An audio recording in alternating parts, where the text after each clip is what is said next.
It changes the political weather, because it's effectively saying this is not a tenable. Even the people in Brussels are now saying this is not a tenable situation. You're also getting talk coming out of Europe that Schengen is going to go in the next 2 or 3 months. The Schengen agreement for passport-free travel across Central and Western Europe is going to go as well. So what we're effectively seeing is the migrant crisis, the vast flow of migrants coming out of Syria and Africa. It has changed the face of Europe. It's changed the politics of Europe. It's changing the border control of Europe. And the eventual consequences for this are still yet to be mapped out, I think. Yeah, I've moved on to the Telegraph because they've also got this story saying a migrant battle ahead, which is this story we're talking about, as the Prime Minister pushes for a June referendum. This is after Donald Tusk started talking more positively about the prospects of having some sort of agreement in the next few months. And also we know that David Cameron is heading to Davos as well, to the World Economic Forum, to make his case once again.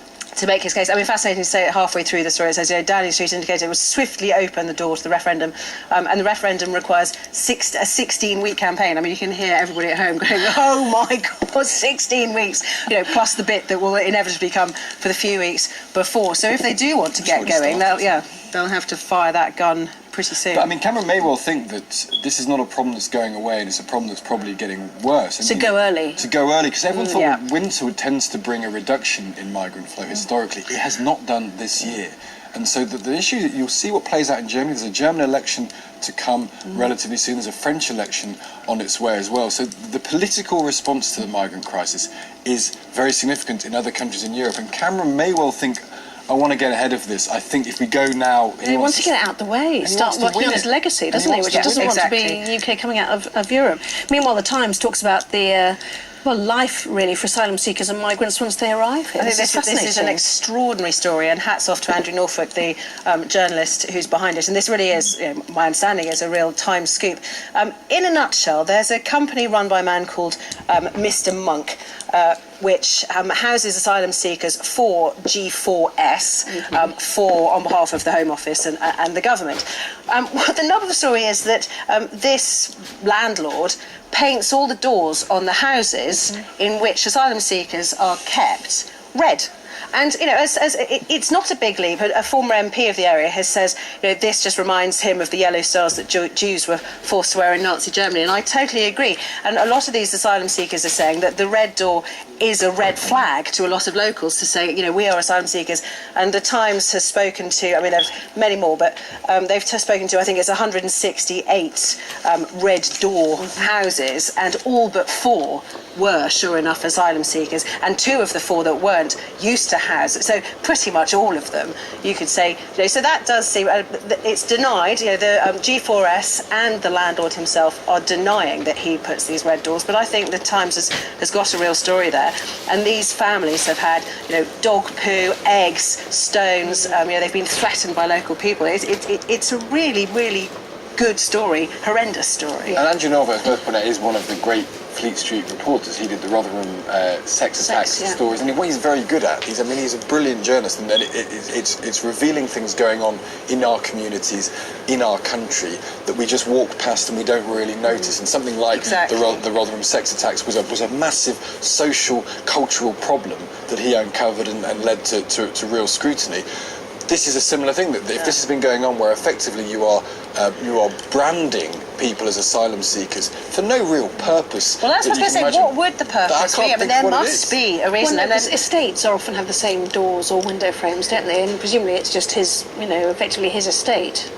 No, but they're saying that it's only for only the asylum seeker houses have the red doors. And I must say, I mentioned the 168 houses. He doesn't only own 160, he owns thousands of houses, but the Times have just found... 175 million he's worth. Yeah, they just happened to go and speak to 168 families and found that it certainly seemed... And as Stig was saying, like the Rotherham stories, these stories that local communities know all about, but, other people put down to, some sort of local conspiracy theory or whatever, but actually are true. And you can bet your bottom dollar that the local people here will go, yeah, of course, the red doors, they're asylum seekers. And it's taken this Fleet Street journalism to say, well, that's really Unless wrong. it allows council services to identify them quickly. I mean, we've got to find the reason. But why would they want to do that?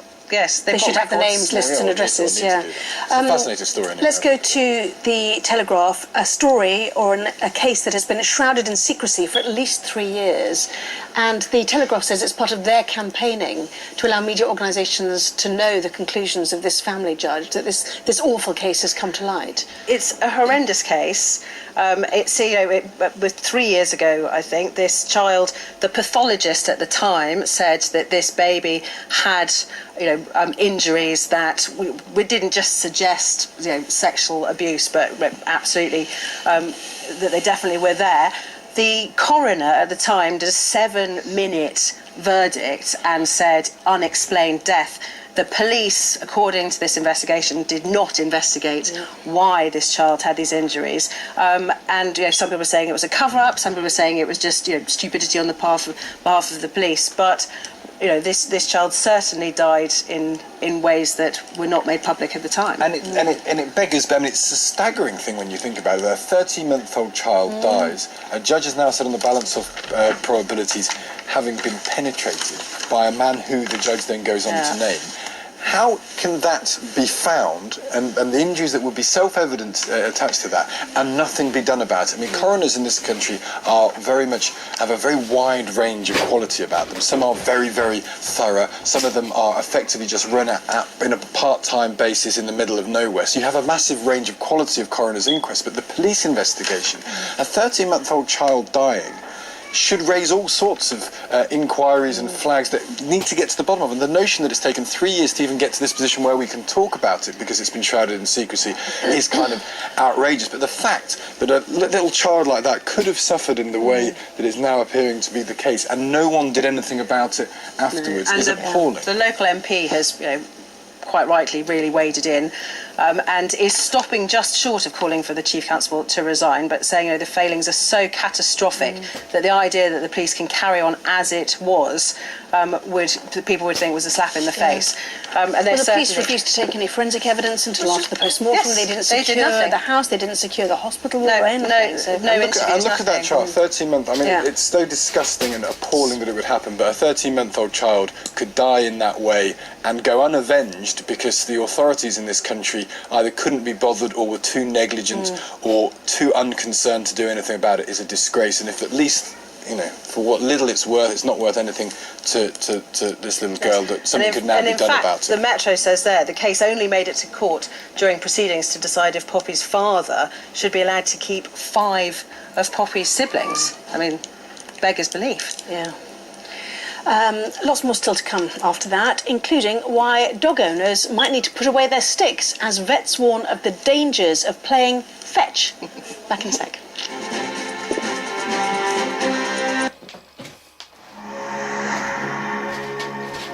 There's a scene in The Big Lebowski, I don't know if you remember that movie, where the taxi driver, he's in the cab and he asks the taxi driver to turn it off because he can't stand the Eagles. And the taxi driver's so outraged he boots him out the car, because it was a big thing. So some people did most people liked it. But we were talking about Bowie last week, and he was a soundtrack to a lot of people's teenage years, but for me the Eagles were very much a soundtrack to my childhood. It was inflicted on me, I suppose some would say, by my dad in the car, but it's something that I very, very much associate with the 70s. It's a real 70s sound, isn't it? It's very much that decade that it is associated, that the Eagles are associated with, for sure, yes. It was a time of quite optimistic time, I think. In America particularly, there was a sort of sunny quality to their music, and it had just harmonious. I think that was their big thing. It's big on the karaoke scene now, isn't it? They're some of the more popular tracks. Yeah. I've never done them, but they are. They're always up there on the list in the top 10. But yes, there was a Californian thing going on, wasn't there? But it wasn't experimental Californian, was it? It was sunshine. It was easy living. Yeah, although, of course, within the group itself, and particularly with Glenn Fry and Don Henley and the others, there was a lot of acrimony and there was a lot of creative tension that went on. There was an amazing documentary that came out a couple of years ago that was shown at the Sundance Festival, which had some absolutely astonishing footage in it of them... Bust-ups, basically, backstage, and, behind this very harmonious gloss of the music, there was an awful lot of infighting and... It's much the same here, isn't it? Speak for yourself. Do you think he was